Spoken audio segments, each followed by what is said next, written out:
get a little bit worse as we get older, but the end of the day is that we can prevent it with vaccine, and we can't do anything to treat it once you have it. Okay. Typhoid disease is also transmitted through food, water, and people that have handled your food. It's a little bit less contagious than Hep A. Hep A is really contagious. It can live on things like doorknobs for 30 days. Hardy little critter. So, not as easy to contract, and it's bacterial, which means there is indeed treatment for it. That being said, I don't know a GP in Red Deer that would be real quick to diagnose typhoid disease. Its cardinal symptom is constipation. So lots of things can cause that. Traveling can cause that. So if you guys think about what that first travel day is going to look like, both beginning and end. You get in your cars, you drive from Red Deer to the airport, you go through international security, which can take 3 hours. Then you wait to get on your plane. You get on your plane, and how many hours are you guys in the air? Right?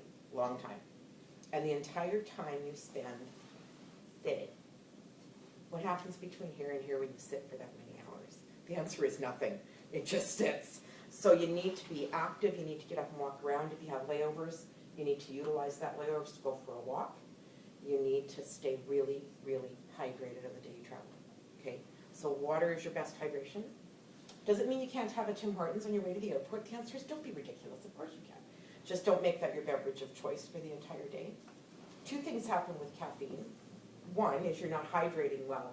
2, it will actually cause some sleep, can cause some sleep disturbance. You're already going to have some sleep disturbance because of the time change.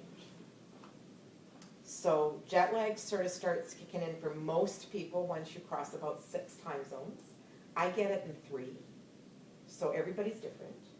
I get jet lagged going to Newfoundland and going to Maui, and they're only 3.5 hours time difference, and I get jet lagged. So everybody's a little bit different. Best thing you can do for jet lag? Lots and lots and lots of water. Best thing you can do. What time do you guys land? What time of day do you actually get there? That hasn't been confirmed. It hasn't been confirmed yet. If you land in daylight hours, stay outside for a little while. In the sunlight, because it can help your body's clock trip itself too. Because what jet lag really is a confusion between what time your internal body tells you, which is at home, and what time it is externally in the world that you're in. So, and some people get it really bad, and some people breeze through it without any problem. Your generation doesn't wear watches, because you mostly use your cell phone as your watch, right? I find that people that don't wear watches and are not attached to what time it is have a better time with jet lag. Because you're just not anal about, I've stopped wearing a watch for that reason. Because then I don't know what time it is at home.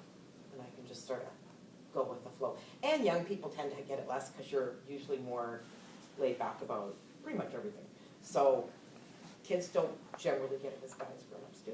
But I get it quite bad. So I know what it's like. I always get a headache. I feel like I'm going to throw up. I don't throw up. I just feel like I'm going to throw up. I have real sleep disturbance for the first couple of nights, both directions, and I'm really cranky. So be nice to each other because you might be a little cranky. And that's all very normal. As far, no mosquitoes, you're going at a perfect time of year. I don't have to talk about malaria, Japanese encephalitis, dengue fever. Cool. That's all great. So vaccines we're going to recommend tonight are hepatitis A and typhoid. we're also going to offer you a flu shot. This is the first year in Travel Clinic that we've been able to offer flu vaccine before the big flu clinic starts. So it means you don't have to go and stand in line at a flu clinic. Yay! And you are also traveling to a part of the world where flu season is year-round. They don't really ever not have influenza disease. We're about 6 months behind China, so our vaccine that we're going to offer you is based on what started flu season in China. That's where flu season starts, and then it makes its way west across the world. So, and then it makes its way north-south, because northern hemisphere is us now, is flu season. Flu season for the southern hemisphere doesn't start until March or April. So you're traveling to a part of the world where influenza really is very active, so we're going to offer you a flu shot. It's free for everyone. So if you want it, you can have it and we can give it to you tonight. Okay? And it's protective in young people, especially for about 9 months, so you should be protected right up until you return from this trip. That protection starts to wane a little once you hit your 60s, but nobody hears that old. So we'll offer you a flu shot. You certainly don't have to have it for any reason. And if between now and when you travel, you decide you'd like to have one, you're welcome to go to one of the big flu clinics. But this is easier, I have to tell you.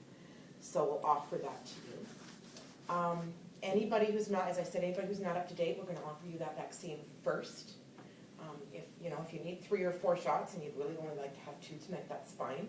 We can book you an appointment, you can come back on in and see us. Hep B vaccine for the grown-ups, if you've not had your Hep B, we're certainly gonna talk about that for you. China is a relatively high risk for Hep B. Don't be surprised when you get there if lots of people are indeed wearing face masks. That really got its start during the SARS outbreak, and I don't know whether you young people will remember SARS, but I think the grown-ups will remember it. It was quite awful. A number of Canadians died. SARS stands for severe respiratory syndrome. What's the A stand for? Acute. Thank you. I was the only travel nurse here when SARS happened. Our medical officer of health was in Costa Rica, and the other nurse that does this was in Honduras. So, and Central America didn't have any SARS. So when they came home, they were like, what? And at that point, there were about 170 people in Toronto affected. And the first team that met the first case as she came through the doors at Scarborough General Hospital all died. Quite a number of nurses died as well. Again, it's viral. There's no treatment for it. So don't be surprised when you get there if you see lots of people with masks on. It's not an indication that they know anything you don't know. It's just really part of their culture now to wear them. I got on a plane from Maui last December, and all the stewardesses had, they're not called stewardesses anymore, they're flight attendants, have made face masks on. I actually asked one of them if there was something I should know. The flight originated in China, and that's now policy for that airline. So don't be surprised if you see that. Beijing, big city. So culturally, it's very different. It's noisy, and there's lots of people, and it smells. That's very normal. Okay. Anybody here? Nobody here's been to China, right? You've been to China. So, what can you impart? I didn't really notice that it was a smelly city actually, but maybe the time of year or the weather or the Yeah. winds or something That can all- were in our favor. Yeah. Lots of people, Lots right? of people. More than anybody here's ever. I grew up